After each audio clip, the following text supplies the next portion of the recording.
नमस्कार, जनता टीवी देख रहे हैं आप। मैं हूं आपके साथ अमन त्रिपाठी। बुलेटिन में बात होगी कुछ अहम खबरों की। नववर्ष के अवसर पर मुख्यमंत्री पुष्कर सिंह धामी उत्तराखंड के पूर्व मुख्यमंत्री भगत सिंह कोश्यारी के आवास पर पहुंचे और इस दौरान उन्होंने उन्हें नववर्ष की शुभकामनाएं दी और आशीर्वाद दिया। साथ ही सीएम धामी ने उनकी तबीयत का हालचाल जाना।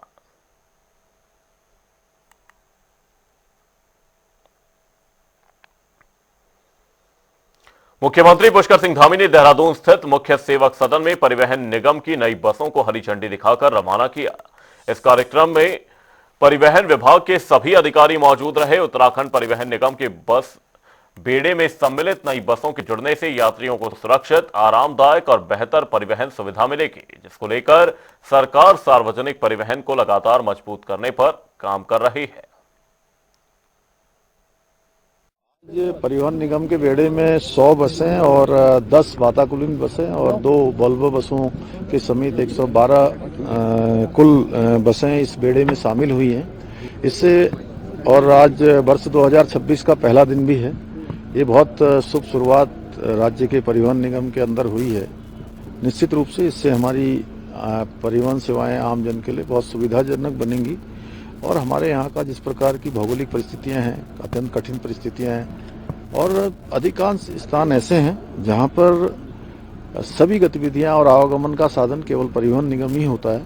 इसलिए इसको अच्छा बनाना और इसके साथ साथ पूरे देश भर के पर्यटक यहाँ आते हैं, तीर्थयात्री आते हैं, श्रद्धालु आते हैं, चार धाम यात्री आते हैं, अन्य धार्मिक स्थानों के लिए दर्शन करने वाले लोग आते हैं। उन सभी को भी सुविधा मिले और यहाँ के रहने वाले निवासियों को भी सुविधा मिले और यहाँ के जो कर्मचारी हैं, निगम के अधिकारी हैं, चालक परिचालक हैं, इनको भी कठिन परिस्थितियों में काम करना पड़ता है और चूंकि निगम उनके लिए एक ऐसा माध्यम है जो उनके लिए भी रोजगार देता है, उनको भी काम देता है, तो वो निगम सभी कर्मचारियों के हितों का एक बहुत बड़ा केंद्र है। तो वो निगम भी अच्छा चले, उसके लिए भी हम प्रयास कर रहे हैं। पहले के समय में इस ओर ध्यान नहीं दिया गया, जिसके कारण से निगम अत्यधिक घाटे में चला गया। निगम काफ़ी ऐसी स्थिति में आ गया कि जहां से संभलना मुश्किल होता है। हमने उसको संभालने के लिए प्रयास किए हैं, सरकार की तरफ से भी और अन्य व्यवस्थाओं को भी सुधारा है, जिससे निगम धीरे धीरे अपनी आय भी बढ़ा रहा है और सुविधा भी दे रहा है। 26 का क्या संकल्प? संकल्प देखिए, 2000 वर्ष 26 पिछले वर्षों में जो हमने काम किए हैं, अनेक योजनाओं को आगे बढ़ाया है, अनेक योजनाएं प्रारंभ की हैं। वो सभी योजनाएं आम जन के लिए हैं, राज्य के विकास के लिए हैं, राज्य को उन्नति पर पहुंचाने के लिए हैं, राज्य को शिखर पर पहुंचाने के लिए हैं। उन सभी को पूरा करना है, उन सभी को सिद्धि तक पहुंचाना है जो संकल्प लिए हैं। इसके साथ साथ जो काम हमने शुरू किए हैं, जो योजनाएं प्रारंभ की हैं, उन सभी योजनाओं को पूरा करना है। यानी जिनके शिलान्यास हो चुके हैं वो योजनाएं पूरी हों, ये हमारा संकल्प है। जन जन की सरकार, जनता के द्वारा सर 1 लाख से अधिक लोगों को लाभ लगातार मिल रहा है। इस पर देखिए, जन जन की सरकार, जन जन के द्वार, ये कार्यक्रम जनता की सुविधा के लिए, आम जन की जो परेशानियां उनको कम करने के लिए, उनकी चुनौतियों पर सरकार काम करे, उसके लिए ये कार्यक्रम चलाया गया है। उनको अपने घर के पास, अपने बहुत नज़दीक के स्थान पर सभी सुविधाएं प्राप्त हों, इसलिए सरकार के सारे प्रशासनिक विभाग आज धरातल पर उतारकर लोगों की सुविधा के लिए काम कर रहे हैं, उनकी सुनवाई कर रहे हैं, जो समस्याएं हैं उनका समाधान कर रहे हैं। जिलाधिकारी हैं, स्वयं उसकी मॉनिटरिंग कर रहे हैं लगातार। हमारे सभी मंत्रीगण भी अपने अपने उनके अलग अलग जिले जिसके जो दायित्व में आए हैं, उन जिलों में जाकर उनकी मॉनिटरिंग कर रहे हैं, यहाँ से भी कर रहे हैं। हमारे जनप्रतिनिधिगण भी भाग ले रहे हैं और मैं स्वयं भी उसकी मॉनिटरिंग कर रहा हूँ। और ये कार्यक्रम हमारा अनवरत रूप से चलेगा जब तक कि हर एक न्याय पंचायत तक हम नहीं पहुंच जाएंगे, हर एक व्यक्ति तक जब तक नहीं पहुंच जाएंगे। सर 25 में डेमोग्राफी में ताबड़तोड़ बुलडोजर चला है, अब 26 में किस बार ये अभियान जारी रहेगा? 10,000 एकड़ जमीन आप मुक्त करा चुके हैं। डेमोग्राफी और यहाँ की जो हमारी संस्कृति है वो बची रहनी चाहिए। हमारे सांस्कृतिक मूल्य किसी भी कीमत पर खराब नहीं होने चाहिए। डेमोग्राफी पहले के समय में काफ़ी उसका नुकसान हुआ है। डेमोग्राफी को लेकर हमारा संकल्प है कि नए वर्ष में हम इस डेमोग्राफी के संरक्षण के लिए, डेमोग्राफी को खराब न होने देने के लिए और जो खराब हो गई है उसको ठीक करने के लिए सत्यापन अभियान और तेजी से चलाएंगे। अतिक्रमण अभियान जो हुआ है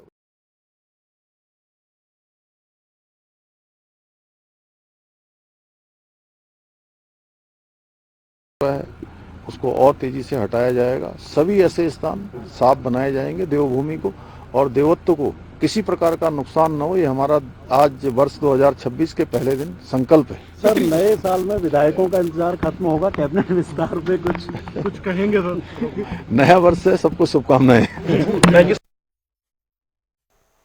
और इसी बीच रुक करेंगे बड़ी खबर की ओर। इस वक्त की बड़ी और अहम जानकारी, त्रिस्तरीय पंचायतों को सीएम धामी ने बड़ी सौगात दी। 13 जिला पंचायतों, 95 क्षेत्र पंचायतों और 7,813 ग्राम पंचायतों को धनराशि मिली। कुल 94 करोड़ 23 लाख रुपए की राशि मंजूर की गई है। पंचायतों में विकास कार्यों को अब रफ्तार मिलेगी। गांव-गांव बुनियादी सुविधाओं के विस्तार का मार्ग प्रशस्त होगा। सीएम धामी का फोकस मजबूत पंचायत व्यवस्था पर है। ये बड़ी और अहम जानकारी आपको बता रहे हैं, इस वक्त की ये बड़ी अपडेट। त्रिस्तरीय पंचायतों को सीएम धामी ने बड़ी सौगात दी है। 13 जिला पंचायतों, 95 क्षेत्र पंचायतों और 7,813 ग्राम पंचायतों को धनराशि आवंटित की गई है। कुल 94 करोड़ 23 लाख रुपए की राशि मंजूर कर दी गई है। ये बड़ी और अहम अपडेट, बड़ी जानकारी आपको बता रहे हैं। गांव-गांव बुनियादी सुविधाओं के विस्तार का मार्ग प्रशस्त होगा। सीएम धामी का फोकस मजबूत पंचायत व्यवस्था पर है। देहरादून से ये बड़ी और अहम अपडेट आपको बता रहे हैं। त्रिस्तरीय पंचायतों को सीएम धामी ने बड़ी सौगात दी है। 13 जिला पंचायतों, 95 क्षेत्र पंचायतों और 7,813 ग्राम पंचायतों को धनराशि आवंटित की गई है। कुल 94 करोड़ 23 लाख रुपए की राशि मंजूर की गई है। पंचायतों में विकास कार्यों को अब रफ्तार मिलेगी। गांव-गांव बुनियादी सुविधाओं के विस्तार का मार्ग प्रशस्त होगा। और सीएम धामी का फोकस फिलहाल मजबूत पंचायत व्यवस्था पर है। त्रिस्तरीय पंचायतों को सीएम धामी ने बड़ी सौगात दी है। ये बड़ी और अहम अपडेट आपको बता रहे हैं। वक्त एक छोटे से ब्रेक का, ब्रेक के उस पार जल्द होंगे हाजिर।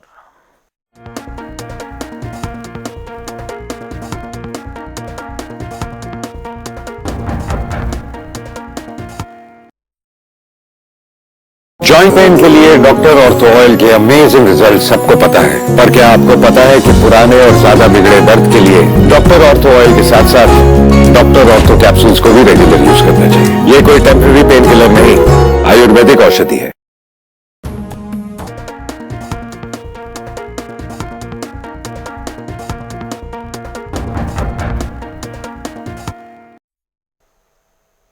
ब्रेक के बाद आपका स्वागत है। आप देख रहे हैं जनता टीवी। रुक करेंगे अगली खबर की ओर। मुख्यमंत्री पुष्कर सिंह धामी के नेतृत्व में उत्तराखंड सरकार ने खनन सुधारों में उत्कृष्ट प्रदर्शन कर देश में दूसरा स्थान हासिल किया है। उल्लेखनीय प्रदर्शन और लगातार सुधारों के चलते केंद्र सरकार ने उत्तराखंड को 200 करोड़ की प्रोत्साहन राशि से पुरस्कृत किया है। धामी सरकार ने खनन क्षेत्र में बड़े सुधार किए हैं। इनमें ई नीलामी प्रणाली, सैटेलाइट आधारित निगरानी, सख्त अनुपालन व्यवस्था, अवैध खनन पर रोक को आधुनिक माइनिंग सर्विलांस सिस्टम की सुदृढ़ीकरण का मुख्य कारण बताया गया है। कांग्रेस का आरोप बेबुनियाद आरोप है। जिस तरीके से खनन व्यवस्था में सुधार के लिए केंद्र सरकार ने उत्तराखंड सरकार की पीठ थपथपाने का काम किया है और 200 करोड़ रुपए की प्रोत्साहन राशि भी हमको प्राप्त हुई है, वो तो सबके सामने है।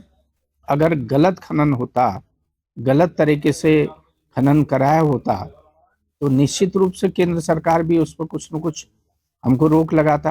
लेकिन जिस तरह के केंद्र सरकार ने उसको सराहा है, पूरा एग्जामिन करके, पूरा देखने के बाद वैज्ञानिक तरीके से ई नीलामी के माध्यम से नीलामी हो रही है और उसी के एवज में हमको पुरस्कार मिला है। तो कांग्रेस पे बोलने के लिए कुछ नहीं है।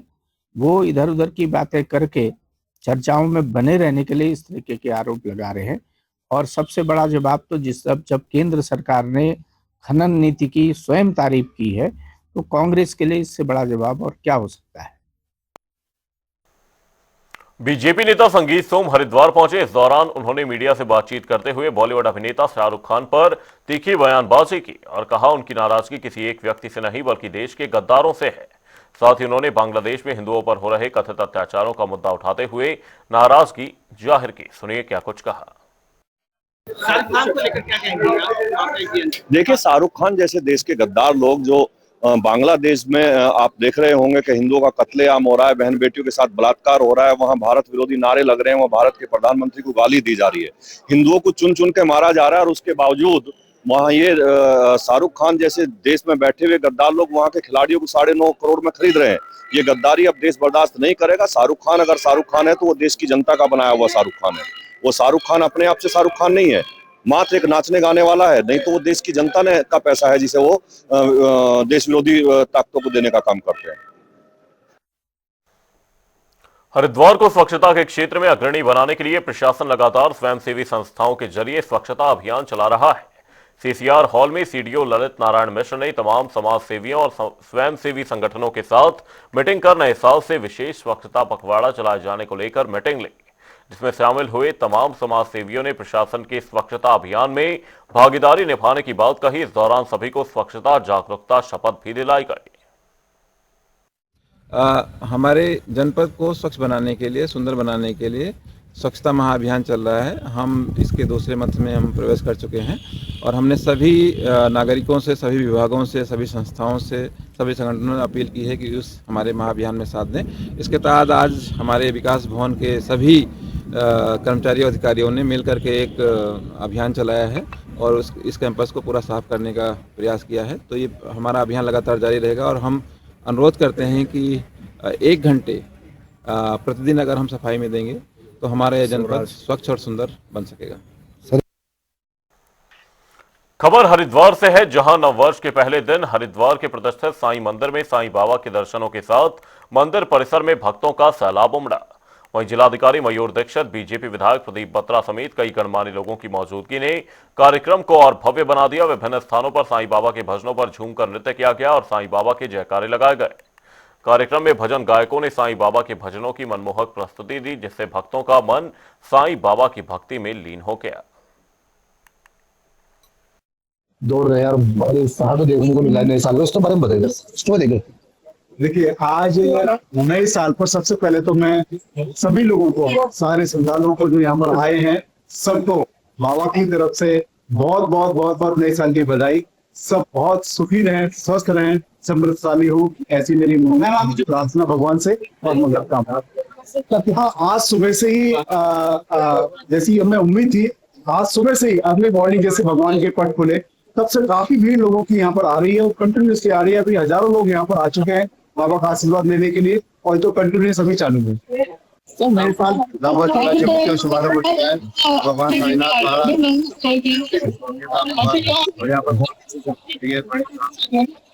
यहाँ पे चल रहा है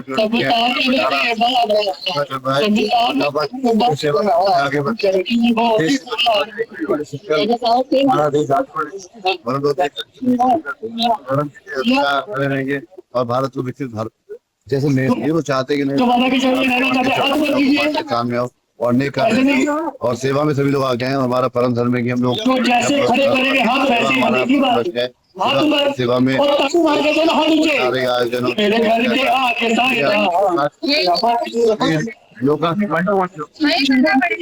देखिए, नववर्ष की मैं पूरे जनपदवासियों को शुभकामनाएं देना चाहूंगा और साथ ही आज यहाँ पर बहुत ही भव्य कार्यक्रम आयोजित किया गया है साईं मंदिर में, जो बादरवा टोल के पर्वतपास है। और यहाँ पर काफी भारी संख्या में श्रद्धालु भी आए हैं। बहुत ही अच्छा माहौल है और सभी आशीर्वाद लेने आए हैं, सभी की मनोकामना पूर्ण हो और हमारा जनपद एक श्रेष्ठ जनपद के रूप में आगे बने। इसी क्रम में मैं भी, हम लोग भी यहाँ पर मौजूद है और सभी जनपद वासियों को पुनः मैं नववर्ष की शुभकामनाएं। देखिए, इसमें जैसे हमने पहले कहा था, माननीय मुख्यमंत्री जी द्वारा इसमें लगातार समीक्षा भी की जा रही है और आज से एक महाअभियान भी हम प्रारंभ कर रहे हैं। विभिन्न स्थलों पर, स्पेशली धार्मिक स्थल जहाँ पर भारी संख्या में श्रद्धालु आ जाते हैं, वहाँ पर आज जो पहला दिन है, जब 1 जनवरी है, उसके बाद विभिन्न सफाई अभियान चलाया जाएगा। जगह जगह हम लोगों ने आज भी निरीक्षण किया है, यहाँ से लेके विभिन्न शहर तक, चंडी देवी मंदिर तक, जहाँ पे अभी भी व्यवस्था है और बेहतर करने की स्थिति है, वहाँ पर डायरेक्शंस भी दिए गए हैं और इस कार्यक्रम को और भी आगे। खबर देहरादून से है, जहां नववर्ष की तैयारियों का जायजा लेने के लिए डीजीपी उत्तराखंड खुद ग्राउंड जीरो पर पहुंचे और देहरादून के प्रमुख और व्यस्त मार्गों पर सुरक्षा एवं यातायात व्यवस्थाओं का निरीक्षण किया। भारी संख्या में पर्यटकों के आगमन को देखते हुए चप्पे चप्पे पर पुलिस बल तैनात रहा। वहीं निरीक्षण के दौरान डीजीपी ने वरिष्ठ पुलिस अधिकारियों को स्पष्ट निर्देश दिए कि कानून व्यवस्था से कोई भी समझौता न किया जाए। जहाँ तक तैयारी है, जो यहाँ सेलिब्रेशंस होते हैं, तो वो एसएसपी देहरादून और उनकी पूरी टीम ने व्यापक प्रबंध किए हुए हैं और जैसा माननीय मुख्यमंत्री जी ने भी इसके लिए एक विशेष बैठक करके निर्देश दिए थे पूरे प्रदेश के लिए। तो यहाँ पर भी देहरादून पुलिस ने सभी प्रकार के जो यातायात व्यवस्था है, पार्किंग व्यवस्था है, जो आपके भीड़ भाड़ वाले इलाके हैं उनमें विशेष सुरक्षा प्रबंध, महिला कर्मियों की ड्यूटी और पूरे देहरादून में जो चिन्हित एरियाज़ हैं उनको जोन सेक्टर्स में बांटकर हमारे सारे अधिकारी, सारे थानाध्यक्ष, सारे चौकी इंचार्जेस इस समय फील्ड में हैं और चारों तरफ वो लगातार निगरानी रख रहे हैं, जिससे कि सभी देहरादून वासी अपने नए साल के जो सेलिब्रेशंस हैं उनको आराम से कर सकें। और आप लोग के माध्यम से पूरे उत्तराखंड पुलिस की तरफ से आप सभी को नववर्ष की बहुत बहुत शुभकामनाएं। Thank you. और रुक करेंगे देहरादून से बड़ी खबर की ओर। इस वक्त की बड़ी और अहम अपडेट देहरादून से ये बड़ी जानकारी सामने है। मुख्य सचिव आनंद बर्धन ने अहम बैठक की है। ये बड़ी और अहम जानकारी, केदारनाथ बद्रीनाथ परियोजनाओं की समीक्षा की गई। सचिवालय में विभागों और डीएम के साथ बैठक की गई। चारधाम यात्रा को सुगम और सुरक्षित बनाने पर जोर दिया गया। दर्शन टोकन पर लाइव नंबर और समय डिस्प्ले अनिवार्य किया गया। दिव्यांग श्रद्धालुओं के लिए व्हील चेयर और गोल्फ कार्ट अनिवार्य किया गया है। साइनेज और क्यूआर कोड आधारित सूचना पटल के साथ निर्देश दिए गए हैं। वहीं केदारनाथ रोपवे के बाद बढ़ती भीड़ को लेकर तैयारियां तेज कर दी गई हैं। देहरादून से ये बड़ी और अहम जानकारी आपको बता रहे हैं। मुख्य सचिव आनंद बर्धन ने अहम बैठक की। केदारनाथ बद्रीनाथ परियोजनाओं की समीक्षा की गई। सर्दी के मौसम में भी पहाड़ों के जंगलों में आग की घटनाएं सामने आने लगी हैं। नैनीताल और रामगढ़ के आसपास के जंगल इन दिनों वनाग्नि की चपेट में है और आग के चलते तेजी से फैलने से क्षेत्र में दहशत का माहौल बना हुआ है।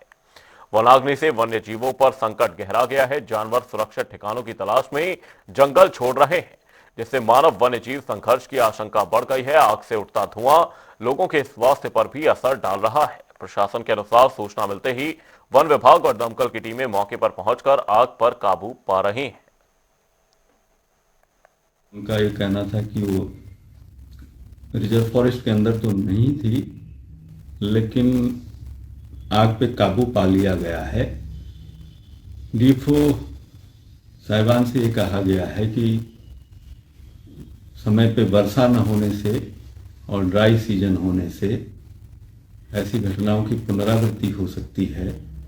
तो वो जो फॉरेस्ट के उनकी टीमें हैं वो बीट पे निरंतर निगरानी रखें और ऐसी किसी अप्रिय घटना से निपटने के लिए तैयार रहें।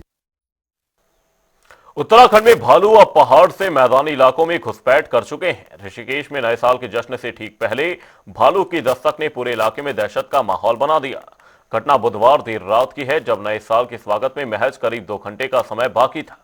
मिली जानकारी के अनुसार श्यामपुर हाट रोड गली नंबर 15 में देर रात टहल रहे 2 युवकों के पीछे अचानक एक भालू दौड़ पड़ा। भालू को अपनी ओर आता देख दोनों युवक घबरा गए और जान बचाने के लिए तेजी से भागे।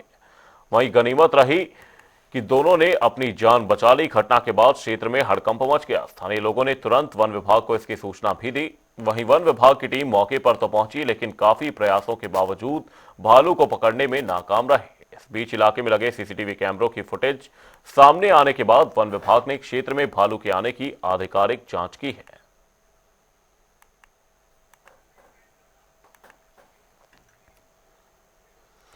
उत्तराखंड में नए साल की शुरुआत के साथ ही पर्यटन स्थलों पर सैलानियों की अच्छी खासी भीड़ देखने को मिल रही है। नए साल के स्वागत के लिए जिम कॉर्बेट टाइगर रिजर्व में बड़ी संख्या में पर्यटक पहुंच रहे हैं। वहीं सैलानियों का कहना है कि उन्होंने भीड़ भाड़ से दूर शांत माहौल में प्रकृति और वन्य जीवों के बीच नए साल का जश्न मनाने का फैसला किया है। रिपोर्ट देखिए।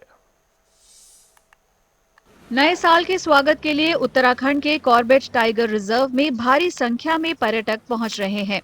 सैलानियों का कहना है कि उन्होंने शांत माहौल में प्रकृति और वन्य जीवों के बीच नए साल का स्वागत करने का फैसला किया है।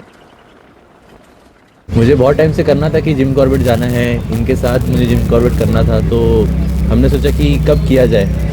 तो न्यू ईयर से बेटर ऑप्शन दिखा नहीं, क्योंकि लॉन्ग वीकेंड था, तो हमने सोचा चलो नैनीताल के साथ साथ जिम कॉर्बेट भी कर लेंगे। बहुत अच्छा लग रहा है, एक्साइटेड है और उम्मीद करते हैं कि टाइगर जी के दर्शन हो जाएं। 31 को साल के विदाई के लिए अंदर 31 का अंदर जा रहे हैं और काफ़ी एक्साइटमेंट है।